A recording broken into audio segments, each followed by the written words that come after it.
శకం ఆ గౌతమిపుత్ర శాతకర్ణి, అలాగే సారే జహాసే హిచ్చా, అలాగే సారే జహాసే హెచ్చా హిందూ సీతా హమారా హమ్ బుల్బులే ఎస్కే ఏ గుల్ సీతా హమారా.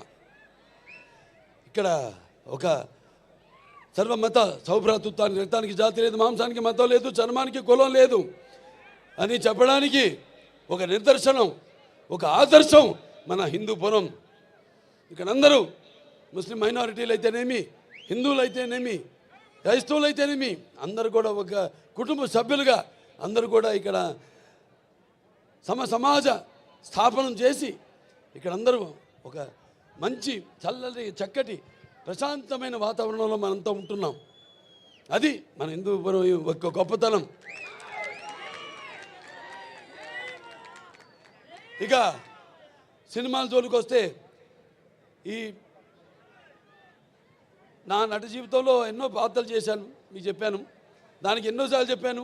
నాకున్న జ్ఞాన సంపదలో బ్రాహ్మణుని, ఐశ్వర్యంలో వయస్సుని, మంచిగా మాలని, మంచి ఎదురు తిరిగే మాదిగని, కష్టాన్ని నమ్ముకున్న కమ్మరిని, కొమ్మరిని, కంసాలిని, రజకుడిని, నాయ బ్రాహ్మణుని, కల్లుగీత కార్మికుడిని, కల్మషంలో అయితే యాదవుని, ఆపదలో ఆదుకునే వెలమని, వ్యక్తిత్వంలో రాజుని, అమ్మను మరిపించే కమ్మని, పౌరుషంలో రెడ్డినని,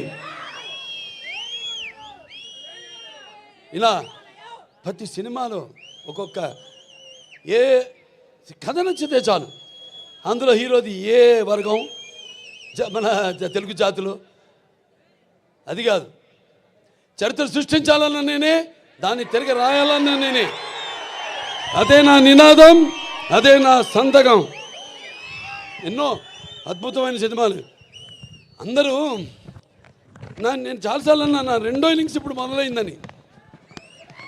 చాలామంది ఏమంటారు, పాపం అంటే అది గ్రహపాటు. నేను వాళ్ళని ఒకళ్ళ పేరు పెట్టి కానీ వేలెత్తి కానీ నేను చెప్పడం లేదు.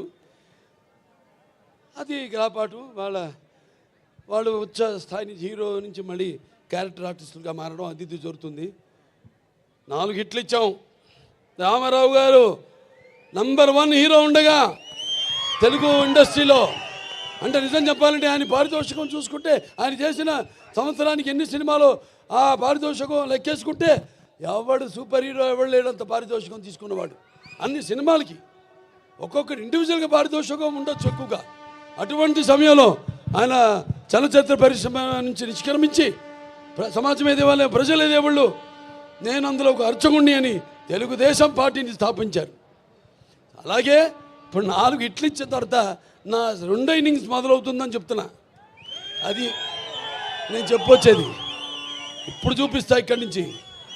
అస్సలు చూడు, ఒకవైపే చూడు, రెండో వైపు చూడాలనుకోకు, తట్టుకోలేవు, మాడిపోతావు.